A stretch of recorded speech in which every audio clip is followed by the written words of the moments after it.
Welcome to What the Hell. Today we're going to go ahead and review what last week, Friday, spoiler alert, we're going to go over Love, Death, Robots. Yeah, so if you haven't seen Season 2 of Love, Death, Robots, go ahead and stop. We'll be here. Watch it. Totally worth it.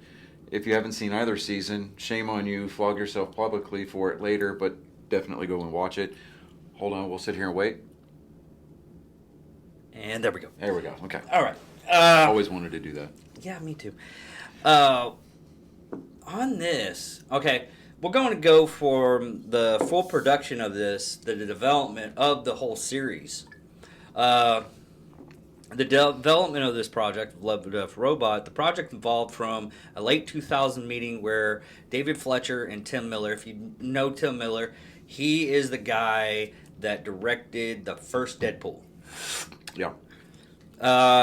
They decided to make a remake of the 1981 film Heavy Metal, which we talked about last week. Announced in 2008, the project would be produced by Paramount Pictures through Fincher and Miller. Had trouble getting funding necessary for the project. According to Miller, after the release of Deadpool, Fincher called Miller saying, okay, so we're going to use your newfound popularity to get this anthology movie made, only to eventually decide, F the movie, or is it 5 minutes? Nope. Okay. F the movie stuff. Let's make it to Netflix because they'll let us do whatever we want. Which basically we were talking about that. Are you trying to set a rule where we don't say the F word for 5 minutes into an episode at the very least to give us that threshold? Oh, wow, really? Yeah. Because if you say any kind of lewd stuff in the first 5 minutes or so, 30 seconds to 5 minutes within the beginning of that episode, it gets flagged. Really? Not like technically flagged, but I've noticed a lot of it's kind of put to the back of the algorithm? Yeah. Wow. It's weird. But Farfig Newton. There we go. Yeah, Farfig Newton. We got a couple more seconds for Farfig Newton. Farfig Newton. But anyways, what a lot of people don't understand is the heavy metal aspect. Back in the 70s, yeah, that's pretty long bit, was back in the 70s, they had this magazine or comic book strip called Heavy Metal. It was basically for the artists. Great, yeah. I mean, somewhere, I've got buried somewhere. I've got back issues of Heavy Metal, the original printings. And it was I want to say it was like a monthly publication. Yeah. And I think it's still going on. I'm not entirely sure. If it is, it's just a bastardization, and that's not a bad word, is it? Bastardization. It's a shell of its former self. I mean, to me, I don't think. I mean, I think that a lot of the graphic artists that are out there now, they're not so much from telling stories through the art. I think they're just doing shock value type art. And I think, what is it? It's deviant art or something like that is probably the closest that we're going to get to like the old school heavy metal. But yeah, with this Love, Death, Robots show. Oh, it's still around. Heavy metal's still around. Yeah, but with the Love, Death, Robots, first season, dude, I was just like, I was hooked. I love the werewolf one. Yeah, that was my favorite one. Yeah, the werewolf one was pretty cool. One of my favorites was from the first season. Breaking down the episodes. So if you notice that there's going to be some kind of an editing, and he's going to try to make it look as smooth as possible. No, I'm just when you get a call from the Veterans Veterans Administration, you answer. Yeah, because you'll never know when you get the phone call back. Try to call them back, and it's like, oh well. Or get a hold of them. Yeah, it's damn near next to impossible. Anyways, episode 1, the automated customer care. That was hilarious. I loved it. I was like, Wally got a hold of some bath salts, man. That's what that was. I think that. Yeah, I can see that. And I was like, oh, that's cute. It's Wally. Wally's gone homicidal, But at the end of the episode, like the creepy ass old man neighbor. He's like, move out of the way, and then you don't know if he was winking or blowing a kiss to the dog or the woman. Either way, like, what? But you hear the customer service, the automated customer service line at the end of the episode going, run and never stop moving. You are now being hunted. This is your life. And I'm like, oh, wow. Move the mic a little bit. Oh, is that better? Can you hear me now? Woo-hoo, there right we go. there we go. There we go, yeah. But yeah, that one was really I didn't know what to expect. I was thinking they were going to do the whole Wall-E trip through the space. Mm-hmm. I was like, oh, okay, that's kind of cute. Death robots. Yeah. Yeah, totally. Episode 2, though. Episode 2, we go from the CGI style animation to the more, it looks like more traditionally, drawn animation with some CGI thrown in there, which we start to see more and more become like the mainstream MO for animation studios, including Disney, Pixar. Well, Pixar is all CGI, but like DreamWorks, even some of the like the Sony animation studio stuff, like Into the Spider-Verse. You can tell that it's drawn, but at the same time, it's very CGI-esque. Yeah, well, they have a lot of CGI background with a lot of that stuff. Yeah. So it But makes it more colorful and more brings it out a little bit more. It does. I mean, you and it's almost to almost a fault kind of on the as far as storytelling is concerned, because you're more focused on the environment as opposed to the story that's being told in front of it. But nonetheless, beautifully done episode. So it's called Ice, where a family gets moved to an ice planet. I'm assuming it's for like mining purposes. Yeah. Main character's name is Sedgwick. 16, right? From what I understood in the episode. Mm-hmm. Really hard time making friends. Well, hard time adapting. Main reason why he has a hard time adapting is because he's not genetically modified. His brother is. Everybody else is more or less on that planet where they basically have superhuman abilities. Right. Yeah. And he doesn't want it for some reason. Yeah. But he sneaks out with his brother one night. His brother tries to tell him no, but he's like, "No, fuck you. I'm going to do this. I want to. I'm tired of not being good enough, because you overheard his dad and mom arguing, and his dad was like, it's just didn't have anything good to say about Sedgwick, and so it's almost kind of like, well, geez, look at this asshole. But they play this really cool game where they try to outrun the frost whales as they try to break through the ice. Those were very good looking frost whales. That was very well drawn. But again, the visuals in this episode are just absolutely amazing. And I love how Sedgwick's brother, at the end of the episode, really kind of like sort of faked like he was in danger to give Sedgwick this kind of a hero complex. Like, hey, here's your adrenaline moment.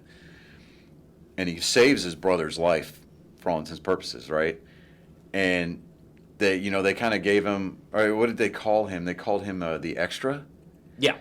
So they were like, come on, extra, and now he's out there running around, so it's like he's the underdog. So it's almost like he's the one with superpowers compared to everybody else, because he has things that they don't, which is nothing. Yeah. And kind of like Batman. Yeah, kind of like Batman. It's like, what's your power? But the other thing that kind of confused me a little bit on that, and it was the whole fact of they're genetically modified. Mm-hmm. Okay, they have better speed abilities, agility, just overall athletic. Now, whatever they were smoking, and he was normal smoking that. Think about it. Yeah, he's not genetically modified. That should have just put him on his ass. I'm not one to advocate drug use, but damn, I want some of that shit. Make me feel like I'm 20 years old again. Okay. And the next one was Pop Squad. Pop Squad. That started out really dark, and it gave me, like, immediately, right off the bat, I had this whole, like, Blade Runner kind of feel to it. I almost didn't finish that episode. I didn't either. just the premise killing, of you just the whole the job of the police, or at least those detectives. It's more or less like SS back in kind of Nazi. Yeah, I was drawing some of those parallels, but I really couldn't get my head past the whole Blade Runner-esque parallel. Yeah. Because if you remember, it was kind of reverse. Yeah. If you think about it, it's kind of reverse because they're immortal, they don't die, and they don't want any more. Well, yeah, the Synths in the Blade Runner universe, they had finite lifespans. Look at that. Yeah. Anyway, so they had finite lifespans. Okay, and see, that's going to be an Easter egg coming up to one of the last episodes, the second to last episode that we'll cover. Yeah. But they had finite lifespans, and they were designed that way for a reason. But with the Pop Squad, the fact that these people that are having kids are deemed criminals, and their kids are being executed because of all population control, things of that nature. Yeah, when you get into stuff like Immortality and everything, and I'm surprised that Altered Carbon didn't put it into it all too much, because they're. Well, see, with Altered Carbon, they're still having natural born, kids that are being out there, but at the same time, at a certain point, because okay, so remember in the first season, the detective that. The main character was getting involved with, her family, none of them had decks. No, they had. Oh, they had decks, but they chose. They had decks, but they chose not to re-sleeve. Yeah, they were choosing to not re-sleeve. So I mean, everybody's getting uploaded into those decks, but you will experience real death as opposed to sleeve death, and then you just re-sleeve. Yeah. But which. It irritates me that Netflix, again, canceled something really, really awesome, because I loved the Altered Carbon universe. I mean, it was just a cool story. Anyway, so getting back to this. So just kind of like with Harrison Ford's character in the original Blade Runner, our main protagonist in this episode, he starts to experience those regrets of his career choice, and you could tell that it's physically bothering him. And then they drop the whole bomb about, hey, it's the trade-off. You can have kids, or you can be immortal, and people were choosing immortality, and enough people chose that to where it became illegal to have kids, and so he starts following these clues from this stuffed dinosaur, which is where we see the first kind of like the little Easter egg about the Ipswich collectibles. According to Reddit, we read it before we started filming. Yeah. It's just an Easter egg. That's not. I mean, there's a spelling differentiation between that episode and the last episode, but still, it's still kind of cool that we were able to pick up on that, and yeah, but it's probably one of those red herring Easter eggs. It kind of, yeah, but the trail of breadcrumbs from that dinosaur led him to this house where this woman who was immortal had a child, and he starts interacting with the kid, and and this was one of the harder episodes to watch, just like you. I really debated on whether or not I wanted to finish it, just skip ahead to the next one, but I'm like, okay, look, if we're going to do our due diligence and we're going to at least appear to be open-minded, we need to watch this all the way through, that was the mindset that I had going in. Well, that's the mindset that I adopted going past the halfway point on this episode. So, but yeah, and when he walks out and he sees his partner standing outside, he finally got that father mentality. He did. He had that father mentality, and he's like, I need to protect this child and preserve her right to live. And to me, I mean, we get, and that really kind of poses that very old question of what would you do if you were given the opportunity to be immortal? What would you give up? And honestly, with as cool as it might seem to be able to live forever, a lot of people will actually lose their if you listen to the stories and everything like that. Yeah. If you tend to lose your humanity. Yeah. Yeah. But I mean, and you see that a lot, where as cool as it would be to be able to live forever, to see what's going to become of humanity, what kind of technological and scientific advances that we're going to see, make, do, whatever, be able to, be able to live long enough to walk on Mars or whatever planet that we end up, going to next. Yeah. That would be cool, but at the same time, you've really, being able to live forever, yeah, I mean, what makes us human is the fact that we know that we're not going to be here forever, so we have to make the most of the time that we've got. Yeah, if we can say that, hey, I can do it next week, you just won't do it half the time. Yeah. In all reality, us as a species, we're kind of lazy. Yeah. So I mean, being I don't want to say collared, but having the the ability to Go out to do something on a spur of notice. yeah.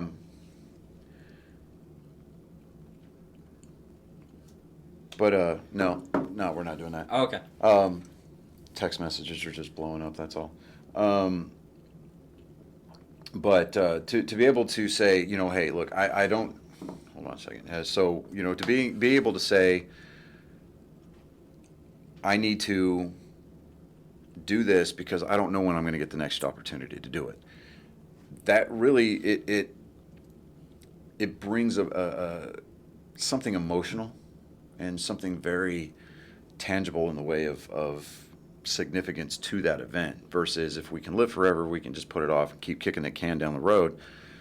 We lose our sense of humanity. And I think that at the end of this episode, the main character, the cop in this episode, he realized that living forever is not all it's cracked up to be. Because you also got to remember you're living with the basic fact of all your flaws from your past. You're not overcoming them. The next one was Snow in the Desert, which basically this guy was Wolverine. Yeah, I really, really, really liked that episode. Yeah, it to me, like initially, it kind of had that Games of Thrones meets Mad Max kind of a feel to it, because you saw the dragons in the background. Yeah. But then he's walking across this apocalyptic landscape, and I'm like, oh, okay. You kind of halfway expect like some half naked person hanging from like this monstrosity of a vehicle with smokestacks coming off of it, or like in the Mad Max where the boss man's vehicle's got some dude chained up on the front behind some in front of some amplifiers, and it's his job to play the soundtrack of the chase. Yeah. And you're like, you halfway expect to see that, but that dude ended up marrying the redhead off of that film. Really? Yeah. Wow. Okay. See, it's these little tidbits of nerd knowledge that make it all worth it. Yes. But he's basically immortal because his regenerative abilities, and he's hunted down because people want his regenerative abilities. Yeah, they want his regenerative abilities. They want to do that. They want to weaponize it. And in the case of, in this case, now the way that they had stacked those episodes struck me as being kind of significant, because here, the previous episode in Pop Squad, we were looking at humans who had the choice to be immortal or not. He didn't. Yeah. He didn't have that choice. So he was still able to maintain his humanity. Yeah. Because he knew that, okay, this is something that I have to deal with. I didn't choose this life, it chose me. But he chose to hang on to his humanity. Albeit, he was a little bit less consequence-free, or a little bit more consequence-free than everybody else, because he could regrow portions of his body. Yeah. Now, and you were like, wow, like especially in that beginning when he was in that cantina, gets his hand blown off. Yeah. And then you just see him kind of bandaged it up like it was nothing, and he walks out. And I'm like, okay. And then as he takes the bandage off, you see these little nubs for fingers, and he's like, it grows back eventually, and you're just like, ooh. Yeah, okay. that's when you realize what's really going on. Yeah. Now, Tall Grass was the next one. That was a kind of it was really out there for me, but it was It was really good. I liked the fact that once you got, it was kind of foreshadowing a little bit because the conductor literally told him, it's like, don't go out in the grass, don't do it, you'll regret it, and he really did regret it and everything. It was, they were. From what the episode description of it, they were glowing ghoul-like creatures, if that makes sense. But it was basically a creature that fed on flesh and everything like that. And you find, after the whole episode is gone, you find out more about what's happening. The train conductor knew, or ticket holder, knew entirely what was going on. He's like, oh, this is what I have to do every time. It happens every time we're in this area. Everything stops on the train. I have to. You're probably the first person other than me that knows about this and everything like that. And he did the whole spiel. Don't talk about it because no one's going to believe you. Yeah, no, there's that right there. I would tell everybody, and the reason why I would tell everybody is because there's people that would believe you. Oh, yeah, I mean, there's so much. At first, yeah. I mean, you would get those people that would believe you, like, on the fringe. Like, you hear those fringe science people that are out there, like me personally, I believe in UFOs and the existence of, like, Bigfoot. You know, it's like, they're out there. You can't tell me that they're not. I mean, you can't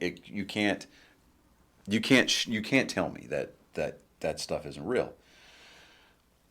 So to the tall grass effect here, he's out there, and it kind of had that like zombie Children of the Corn kind of a feel to it. Yeah. But then at the end you hear the conductor talk about it's almost like a portal to another world opening up.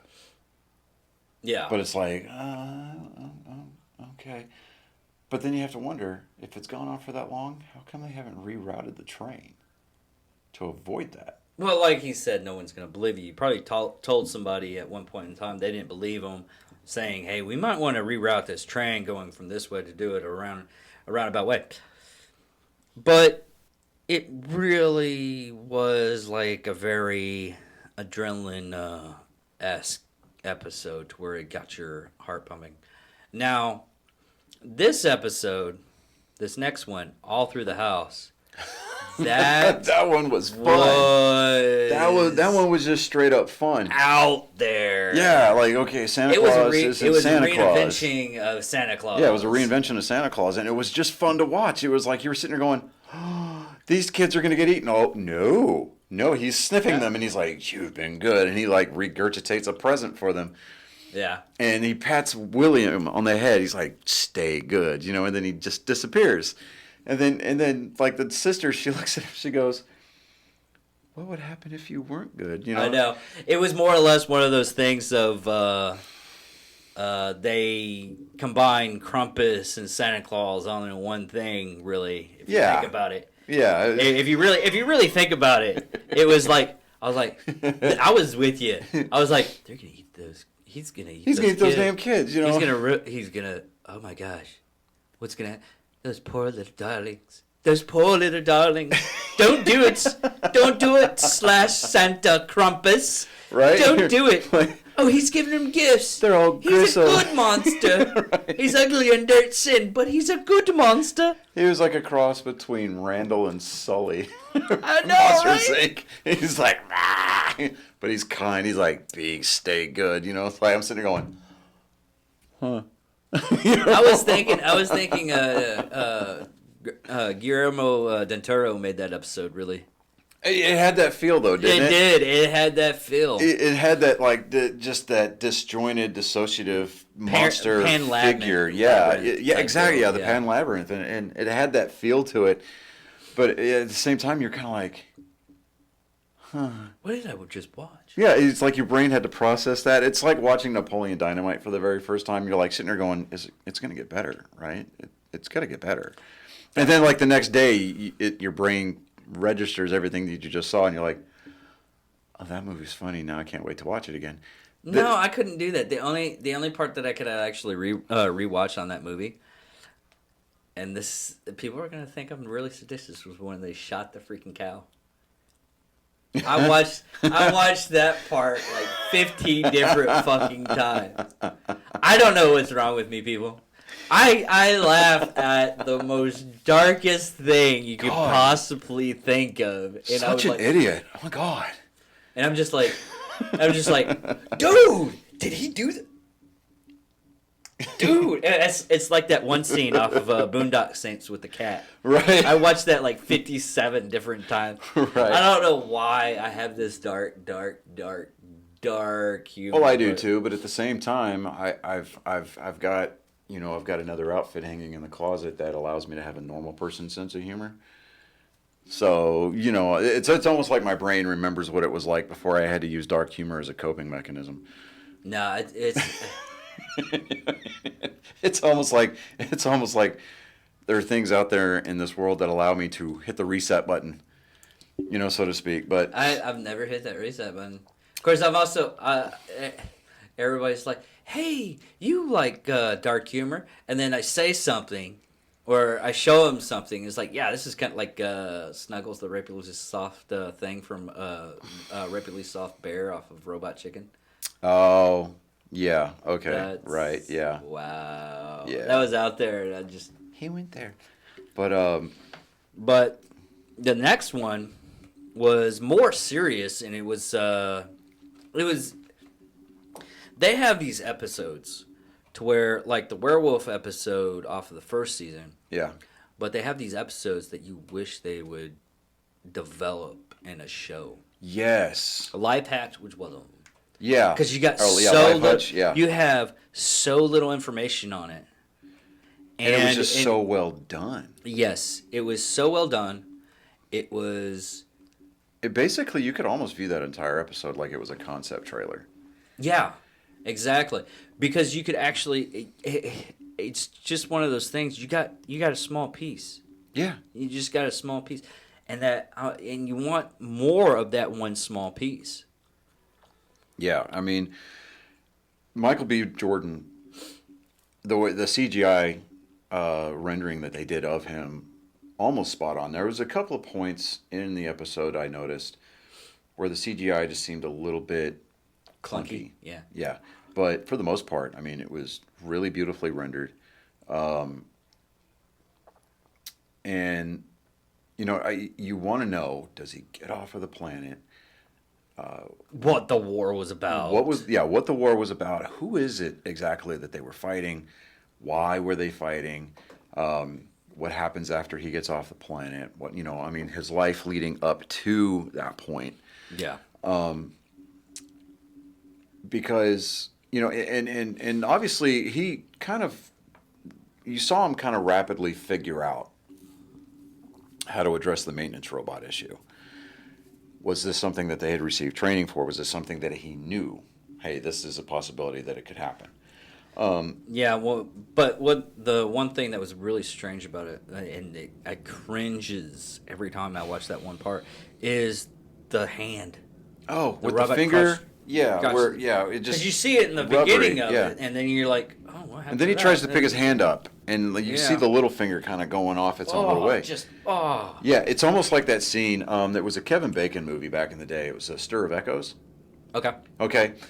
He has this kind of like vision from the girl who's the main character in the movie. Oh, where she's dragging her fingernails across the floor. No. Not again. You just want to sit there. No. You just want to sit there and go like this. Just kind of like. Not again, Satan. Make sure your nail beds and cuticles are all where they're supposed to be. Oh, dude. Yeah. See the goosebumps right there. My head. Right. Now you are welcome. You sir are welcome. Go fuck yourself. Thank me for my service. Go have a nice helping of go fuck yourself on that one. That was oh See, man. now we're decidedly past the 5-minute barrier, so yeah. Yes, I can finally let go a little bit. Now, the last episode of this is the Down Giant. Yeah. Now, that one was Tim Miller. He did that one. And the CGI, the first part of it, I literally thought it was real people. It was that well done. Yeah, at the beginning, yeah. But what tipped it off for me, and it was something in the background. You see that the main character's Land Rover pull up. But there was a kid or person that had gotten out of a car parked on the other side of the road. And it just had that CGI clunky, that's where it hit. It had the me arms too, that yeah. were kind of like in an unnatural position and just kind of whole body turned like that. Yeah. And I was like, oh, this is actually CGI. Wow, that's really good, But I think, like with this episode, and just like we had kind of drawn that parallel when we were looking for that Easter egg association for the Ipswich, Reddit came through. That really just kind of hit on that. The purpose of that episode was for just to kind of break down our deconstruction of death, the way that we view death versus life, the dissociative properties that we as humans and give. for some reason I don't get the whole. I know there's people out there that do this, but they take trophies of the dead. Yeah. They either they want to feel close to it, or close to the person, or thing that died, and they or want if it's to have something, it's a trophy, kind of a thing. Like in the case of hunters, well, taking antlers or having things stuffed, or soldiers from any period in time, like ears or whatever. They would take pieces of equipment off of the body. Yeah. Or serial murderers would keep mementos of their conquests. Yeah. Well, even Mike Glover of Field Tactics. Yeah. I think it's Field Tactics. But anyways, he even said, he's like, I took the guy's watch that I just killed, and it was just a remembrance of how that guy fought. Yeah. And how he gave his life for his country.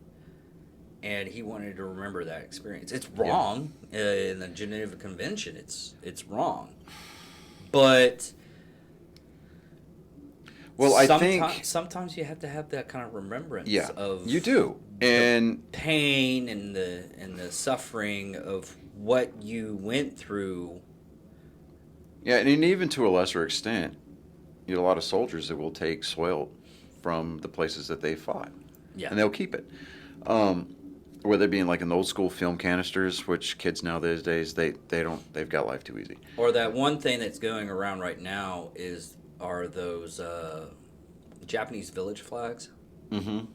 where a lot of the people that went island hopping, they had these flags and everything. A lot of them actually go back to the village that it originated to return from the flag, and return the flag, and it's a sense of. These were once our enemies, and now they're our friends. And a lot of people don't understand that. Like there's a B-17 pilot. His plane was shot all to shit. I mean, he was limping this plane back to back to safety. A German pilot escorted that bomber. Yeah. Back to safety, and he actually had fought off other German pilots. Say, look, no, he's protected, kind of a thing. Yeah. Those pilots became best friends.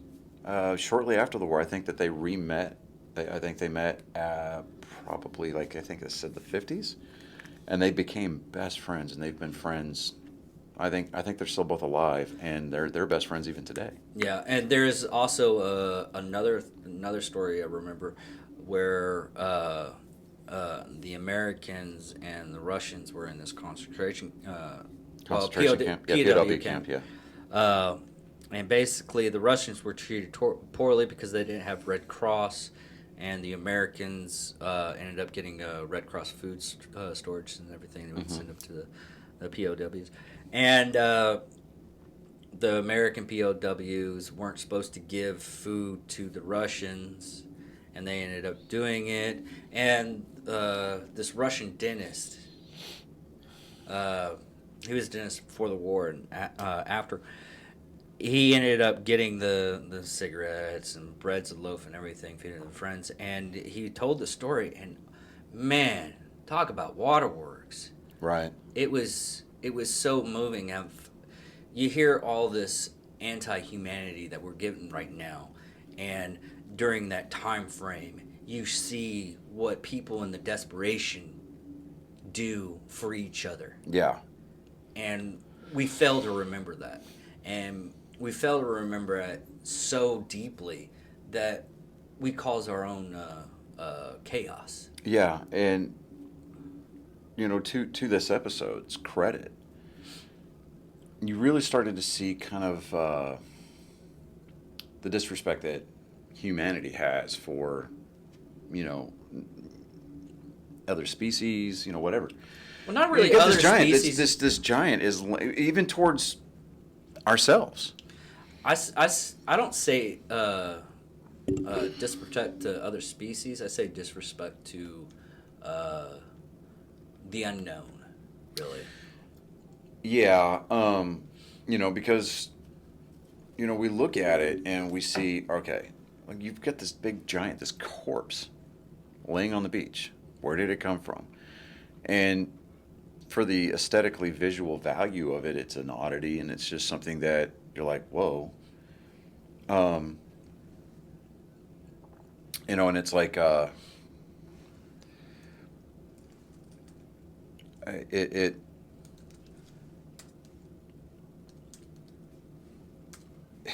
I mean, you see people like climbing on it, Graffiti. graffiti, and eventually it starts becoming dismembered. Where the scientific value of this thing has just been diminished because of the fact that one, it's been defaced, two, it's being dismembered, and three, people were just kind of using it like a jungle gym. Yeah. And then they just took off pieces of it, the skull or the head and everything, and body parts and everything. They even had it to where how far along are we again? Okay. They had the penis in a carnival. Yeah, and they mislabeled it as a whale penis. Yeah. And that actually would make sense. Yeah, but then okay, so because they did that, you have this one person who remembers it a certain way. Was he the one that was seeing it wrong versus everybody else? Oh. That's So not only does it bring, for me, does it kind of bring to light the whole dissociation between life versus death that humanity as a whole have? It's the perception of the one person. It's the perception of the person living that event. Okay. Because he said that the people that were there that day, the people that visited the corpse, they soon started to remember it as nothing more than just a sea beast. Okay. Yeah. And right. It's either the degradation of our memory, our ability to retain historical facts that we've experienced firsthand, versus, what actually happened, how are we affected by things, how do we view things, because he was a scientist, pure, plain and simple. Yeah. Now, and it got to the point to where it was basically what he was perceiving yes, as what was there, right, and what other people. Because you said it took him forever to be able to climb onto the corpse, and you're like, okay, understand that. That's it's all well and good. Now, given the society that you and I live in, we know, because we've experienced that side of it. Had a giant, an actual giant, washed up on the beach, the general public would have been kept out. The military would have jumped all over that. They'd have been like, I think that's another perceptive of what movies has been getting to us. I mean, well, I mean, other than the fact that, and I'm not talking about just the way that the Hollywood military would handle things. No, I'm not talking about Thor's Mjolnir coming down in the middle of the Arizona desert and then S.H.I.E.L.D. setting up a perimeter around the crater. I'm talking about, honest to God, full on. They would treat it like an ET event. People would know that, hey, something happened. Now there's a military presence. The military would have moved that. Instead, if you remember in the episode, there's cranes cutting this thing apart. Yeah, they're just trying to get it off the beach. Yeah, they're just trying to get it off the beach. And then all of a sudden, pieces of this thing start showing up years down the road, like the skull next to the house, the femur bone on top of the butcher shop. Yeah. the penis showing up in a sideshow, circus sideshow, in a tank of formaldehyde, occupying its own tent, being mislabeled as a whale penis versus.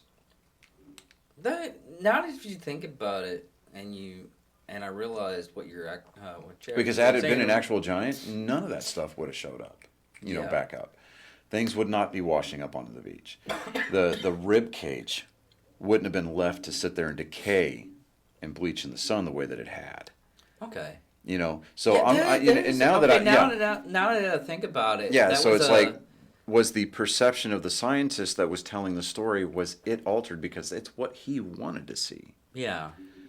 Because you know how you hear those. Well, you'll see what you see. You'll see what you want to see. You'll hear what you want to hear. It's all based on perception. It's not what actually said. It's how it's perceived.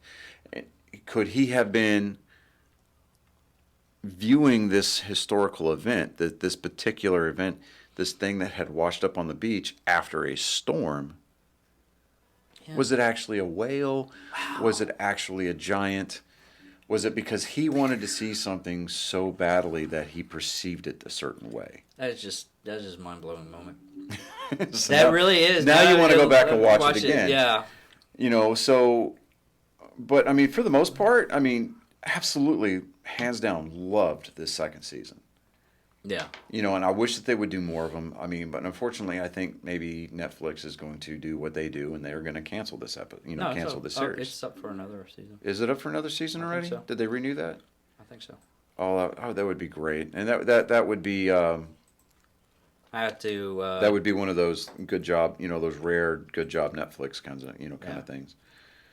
But yeah, definitely. Yeah.